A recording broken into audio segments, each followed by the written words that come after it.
called Deep Mountain Forest had another name, called Ghost King Ridge. When he ran out in a panic, he was already plagued by resentment. Coincidentally, he bumped into Jing Dian on the road.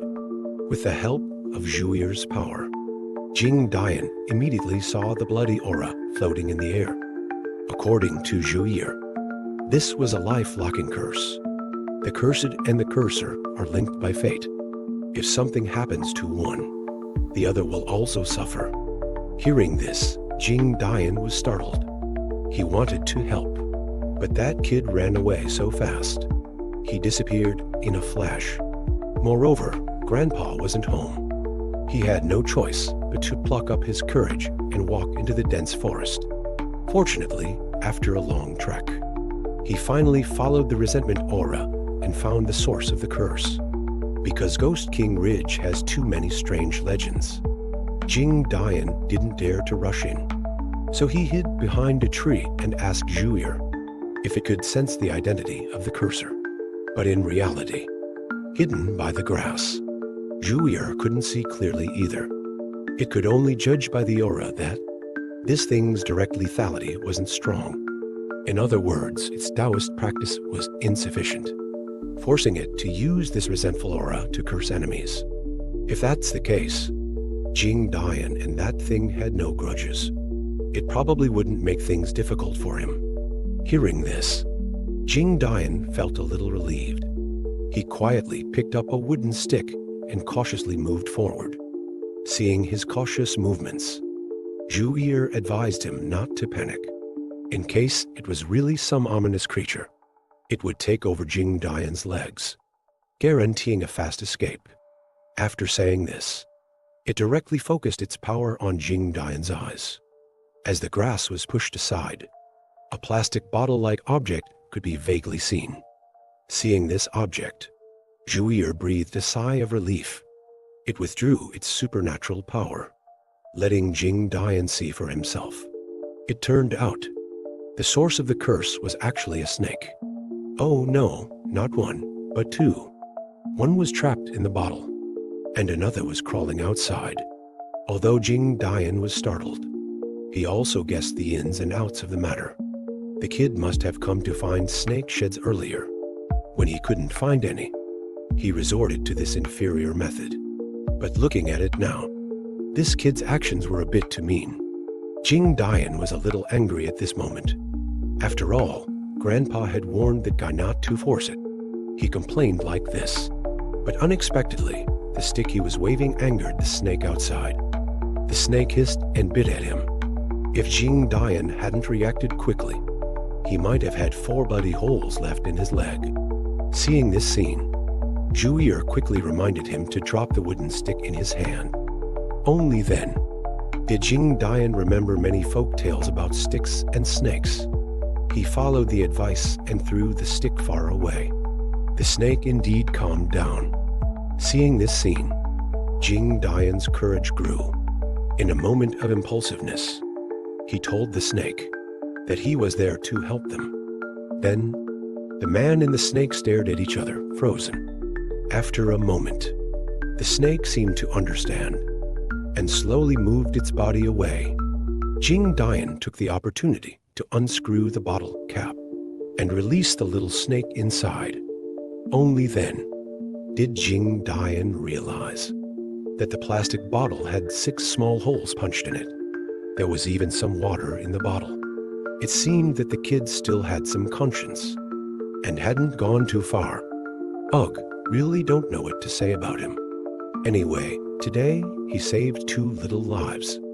Jing Dian felt happy. He stood up and clasped his fist in salute, celebrating the 2 little snakes regaining their freedom. The 2 little snakes looked at him, then leisurely left. But just then, Jing Dian suddenly felt like he had forgotten something. He quickly called out, "You two, wait a moment." As soon as he said this, the 2 snakes turned their heads to look at him in unison. With a hint of curiosity, Jing Dian was also very casual and explained the reason why the kid trapped them in the plastic bottle. After all, that guy didn't have bad intentions. So he hoped that these two little snakes would no longer resent that person. As for the lesson, he would take care of it. Hearing this, the two little snakes nodded in unison, then slowly swam into the distant grass. This scene made Jing Dian exclaim in amazement, because only now did he realize that he seemed to be communicating with these two snakes without any barriers throughout. Zhu Yi listened and was too lazy to discourage him. It said that the two snakes were golden yellow all over and had red markings on their foreheads, representing that they had long been spiritually enlightened. Otherwise, how could they control those resentful thoughts? Jing Dian nodded repeatedly as he listened. He looked in the direction where the snakes disappeared and suddenly said, "Little bugger, should we go further in?" Bugger was never a good word. Normally, Zhu Yi would definitely get angry if it heard it, but at this moment, it was somewhat amused. "You kid, you're so brave?" Jing Dian smiled, because after experiencing what just happened, he also had a certain change in his view of Ghost King Ridge. He felt that it wasn't as eerie as the adults had said. Hearing this, Zhu Yi became interested. "Could it be that you've heard many eerie stories?" As soon as Jing Dian heard this, he naturally started talking non-stop. Speaking of which, this story was told to him by Grandma Kun Kun. It's the story of Ding Lianshong from Dongbazi village. A long, long time ago, there was a man named Ding Lianshong in Dongbazi village. He ventured to northeast China. With his oil-pressing skills, he opened a large oil mill and made a fortune. What's rare is that this person didn't do evil even after getting rich, and even often helped the poor. One day, Ding Lianshong suddenly felt a sharp pain in his chest. His whole body convulsed uncontrollably on the bed. Because of this, he even invited several doctors, but none of them could figure out what was wrong. Just when he was in despair, a beggar suddenly came outside. This beggar had also received kindness from Ding Lianshong before. He calculated that the benefactor was in trouble today, so he came specifically to repay the kindness. Then the beggar calculated with his fingers and said that the illness was caused by his old mother's longing for him. So-called mother and son are of one heart. At this moment, his old mother in Shandong was running out of time, so she wanted to see him one last time. But the distance from northeast China to his hometown in Shandong was very far. Plus, Ding Lianshong was suffering this time and couldn't travel long distances at all. Then the beggar gave him an idea. He spread a cloth bag flat on the ground and had Ding Lianshong sit in the middle. Then he pulled and tugged at the four corners of the bag. In just a few breaths, he wrapped Ding Lianshong up completely. Then the beggar started playing a small drum, telling Ding Lianshong to wait patiently, and he could come out when he could no longer hear the drum sound. Ding Lianshong did as he was told. Guess what? When he crawled out of the bag, he had crossed thousands of miles and arrived in this Ghost King Ridge. Hearing this, Zhu Yi exclaimed in amazement. That beggar could fold a person up with just a cloth bag. It sounds like a unique skill of shamanism. But if the ability to travel thousands of miles in an instant is real, then this beggar must be a top-notch master. Seeing that Zhu Yi was stunned, Jing Dian smiled and asked it, "Can you do this?" Zhu Yi was a little unconvinced and said maybe it really could. Hearing this, Jing Dian's eyes lit up, because he had been craving pot stickers from northeast China for a long time. If Zhu Yi could take him for a ride, wouldn't it be wonderful? Unexpectedly, upon hearing this, Zhu Yi quickly interrupted. It said it was tied down in Shandong and simply couldn't go beyond the border. Jing Dian, upon hearing this, instantly understood. He mocked Zhu Yi for just bragging. As soon as these words came out, Zhu Yi got agitated again. "Hey, how are you talking to me?" Jing Dian was too lazy to pay him any attention, and instead looked up to observe the surrounding environment. But this one look immediately stunned him. He saw on the open grassland ahead a huge rock standing prominently, looking at it from a distance. It seemed to resemble an animal. It was truly unbelievable. In Ghost King Ridge, a place people feared to talk about, there unexpectedly appeared an ugly, massive rock. Moreover, from afar, it even looked like a four-legged beast on the ground. If it weren't for the fact that no one dared to come to this place, it would probably have become a popular tourist attraction long ago. And at this moment, Jing Dian, who had ventured into this place, naturally saw this rock. He even sensed something was off at first glance. Upon hearing this, Zhu Yi found it very interesting and asked him what made him say that. It turned out Jing Dian noticed that the huge rock was ridiculously clean.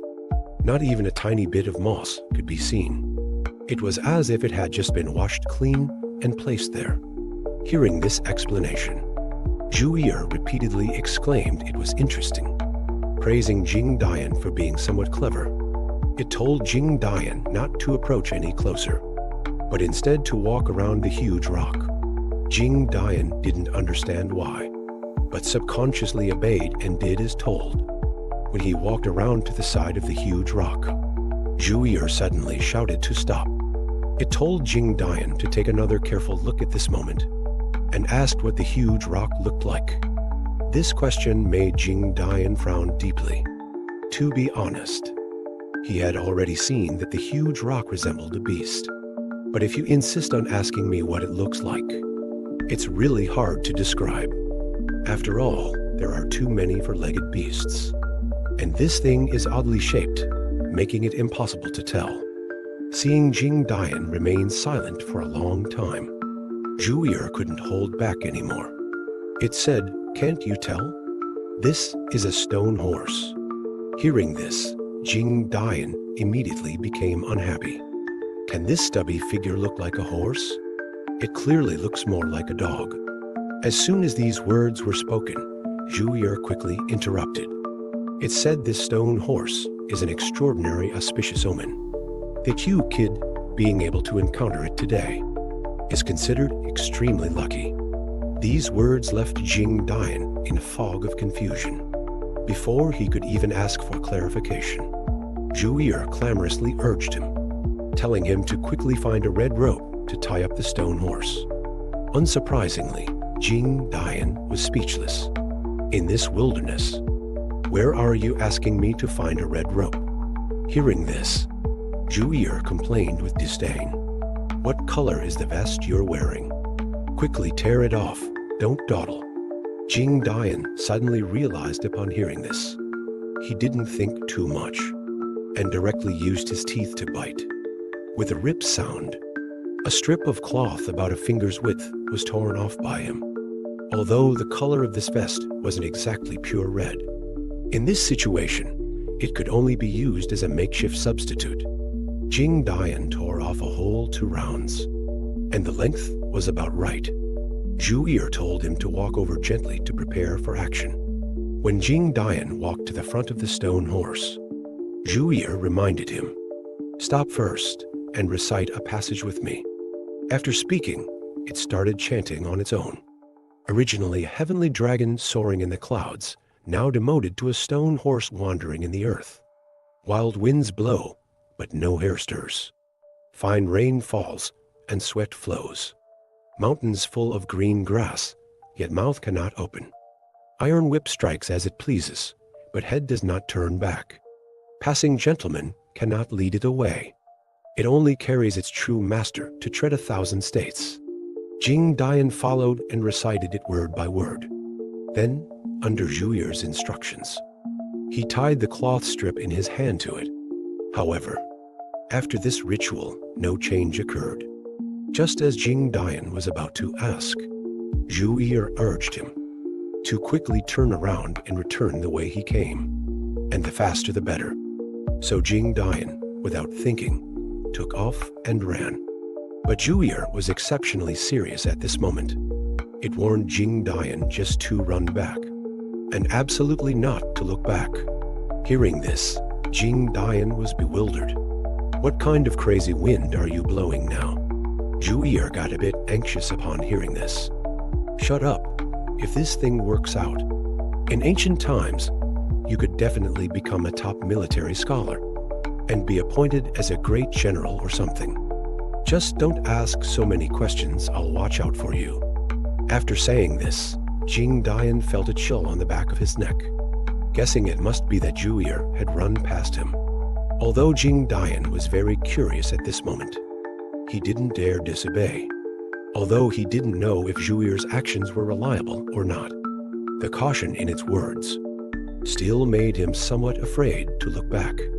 Right now, he could only run out first and then think about it.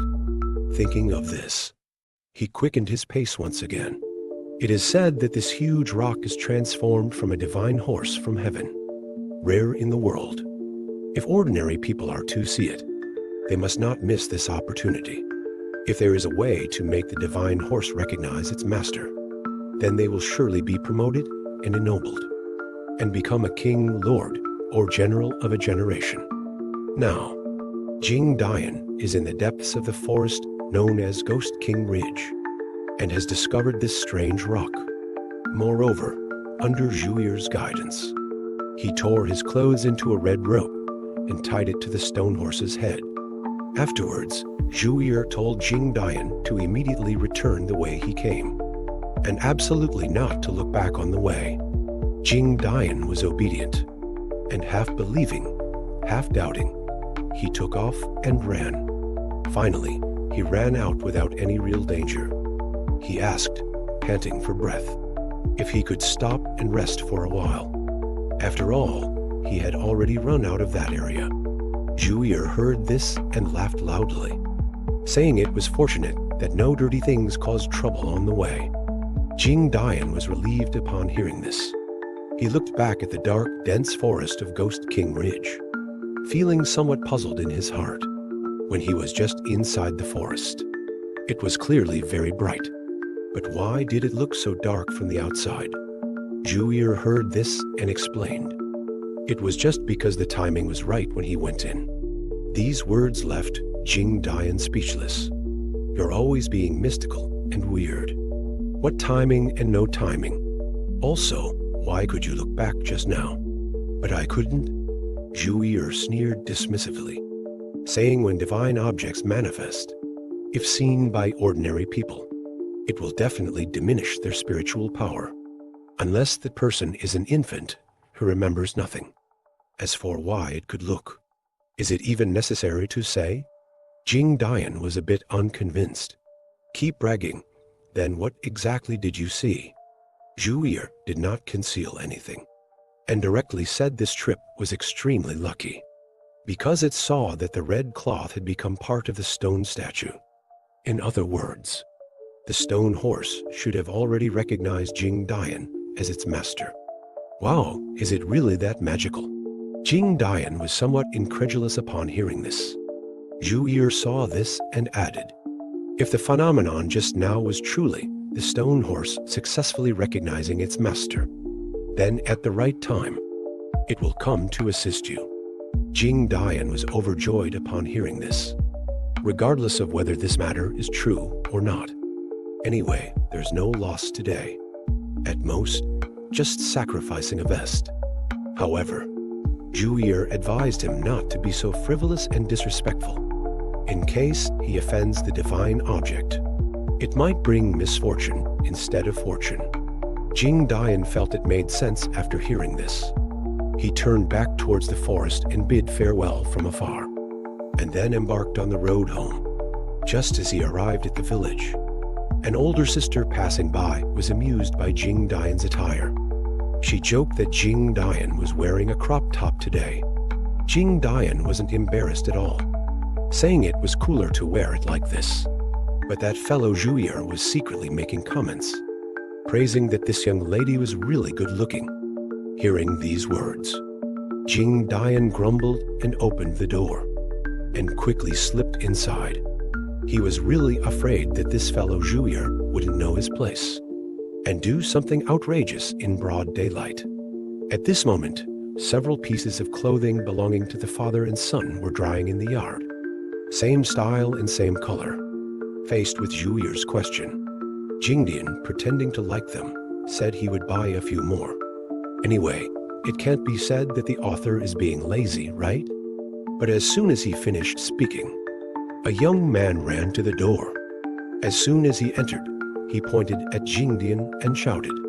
It sounded like he had already been there several times. Jingdian felt a little guilty. He quickly made up a lie, saying he had just been wandering around the village for a while. The person who came was Zhuzi from the village.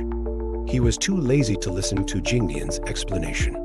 Because he had a task at hand at this moment, it turned out that Master Dian was returning from Shidi today.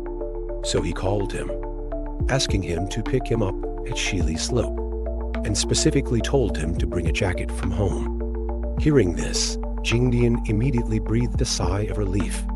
Just take a jacket. Why are you yelling at me?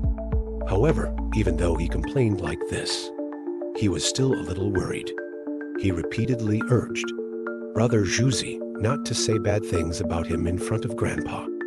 Unexpectedly, Zhuzi just blurted out and said, "It depends on my mood."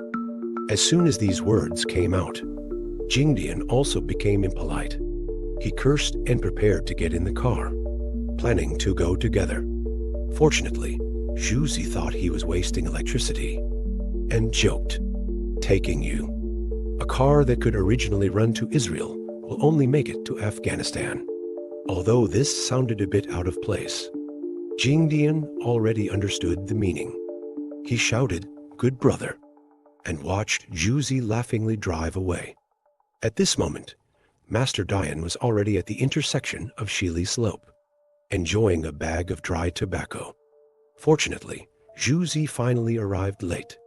How could the old man mind these things? He said directly that it was okay, but Zhuzi was a little puzzled.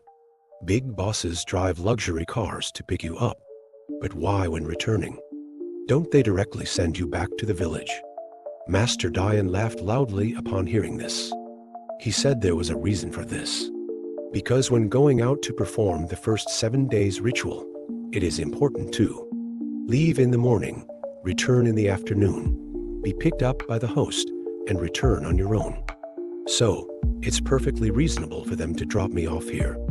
This was the first time Zhuzi had heard of this saying.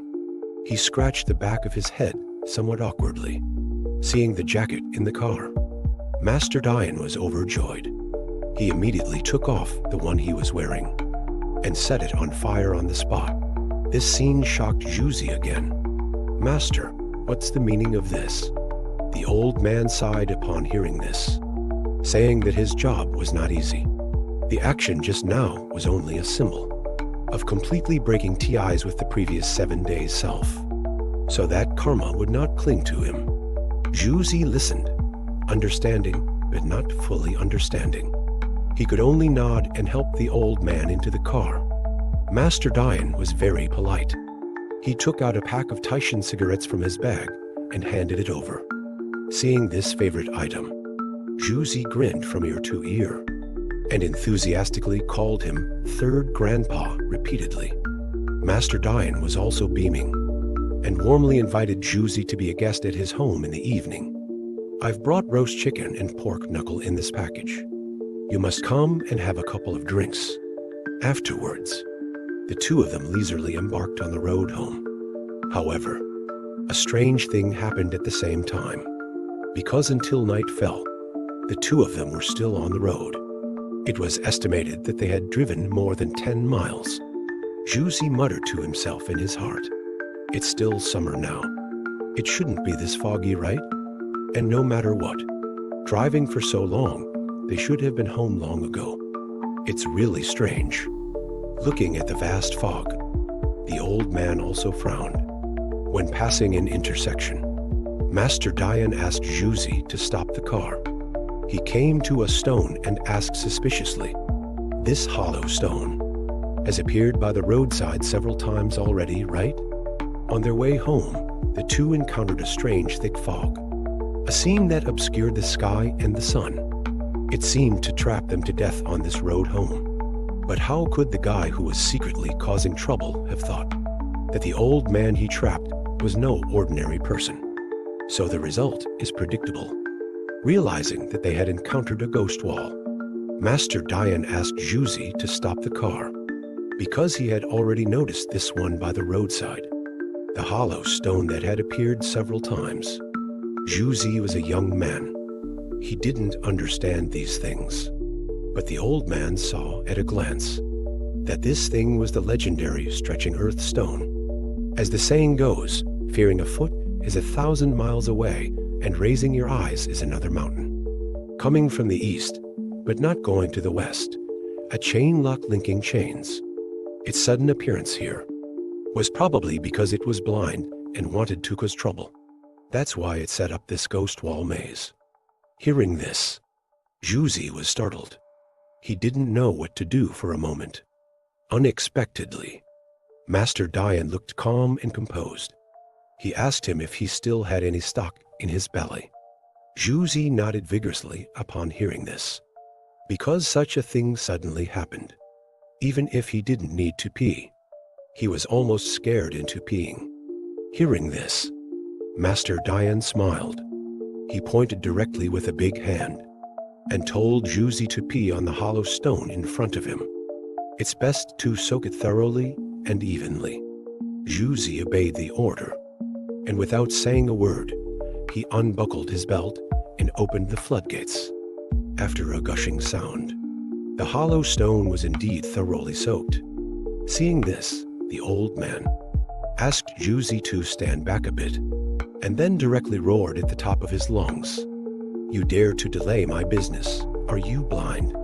The sudden roar startled Juzi. He didn't understand what the old man was playing at, but in the next moment, 3 loud bangs suddenly erupted 3 feet above their heads. The sound felt like someone had set off a few firecrackers nearby. Juzi was shocked. He hurriedly asked the old man, "What was that noise just now?" But Master Dian advised him not to panic. Just wait and see for a moment. Sure enough, as soon as the old man finished speaking, a strange wind suddenly blew up. Instantly, it blew away the surrounding fog completely. In an instant, the field of vision widened. Gentle breeze accompanied by insect chirps actually made the night even more charming.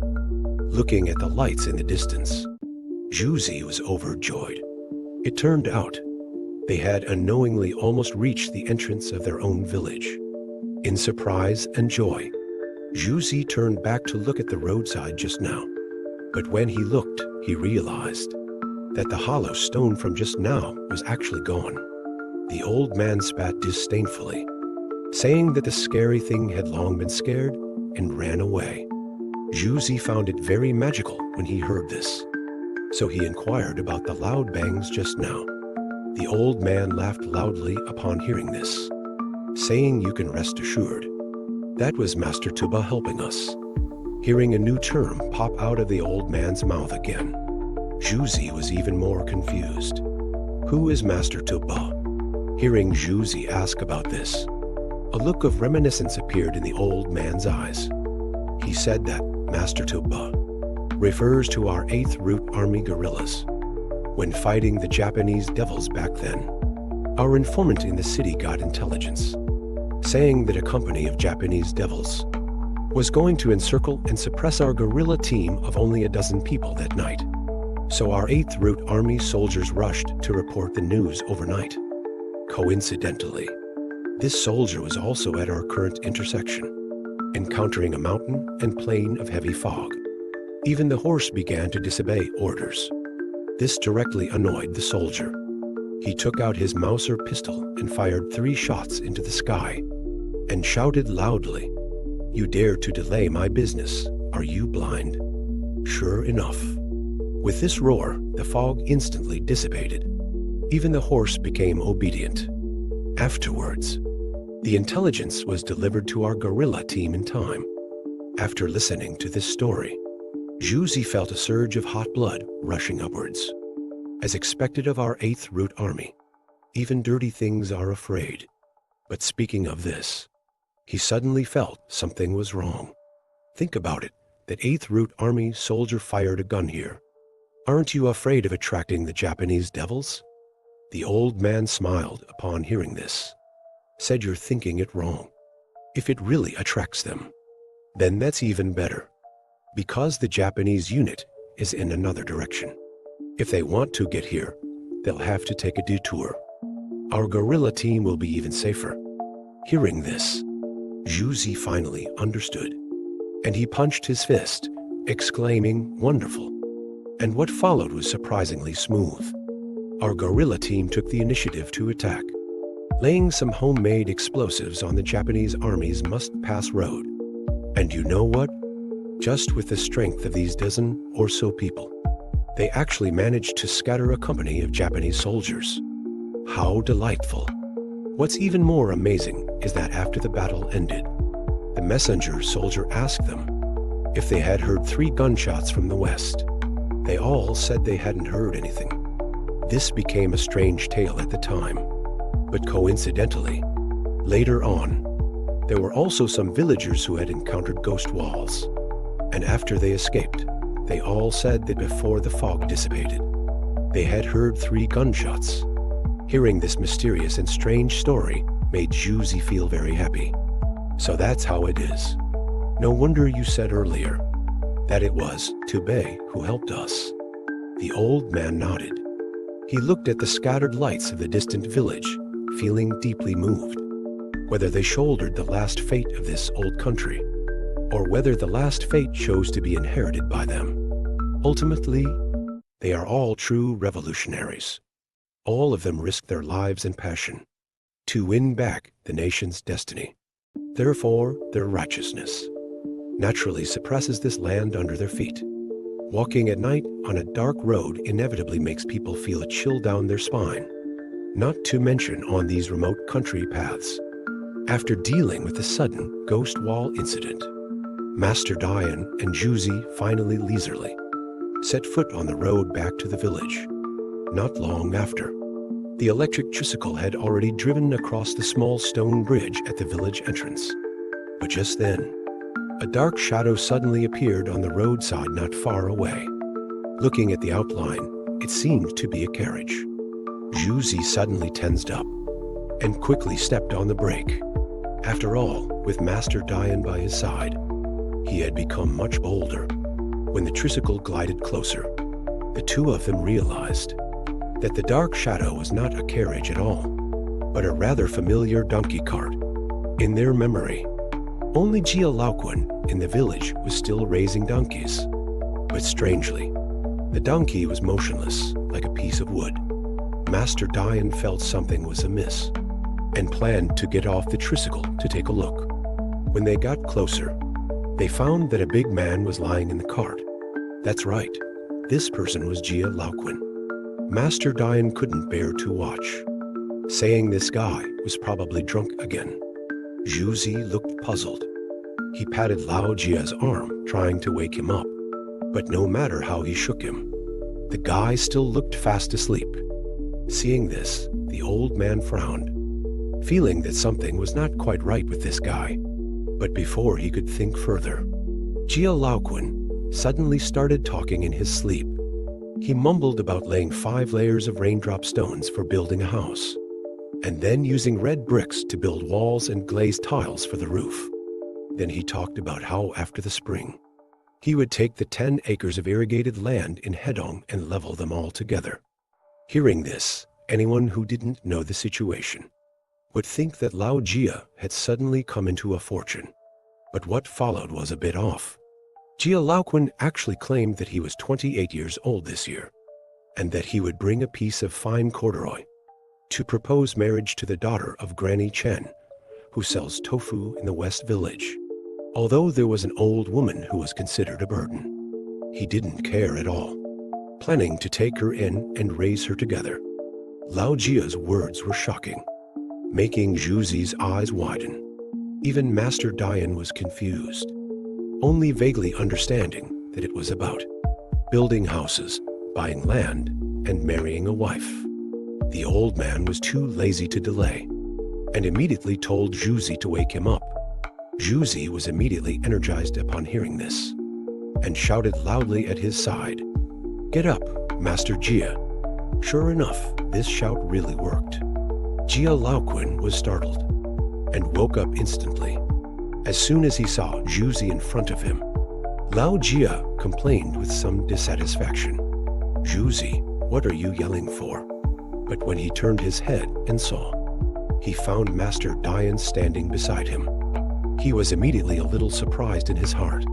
"Third brother, why are you here too?"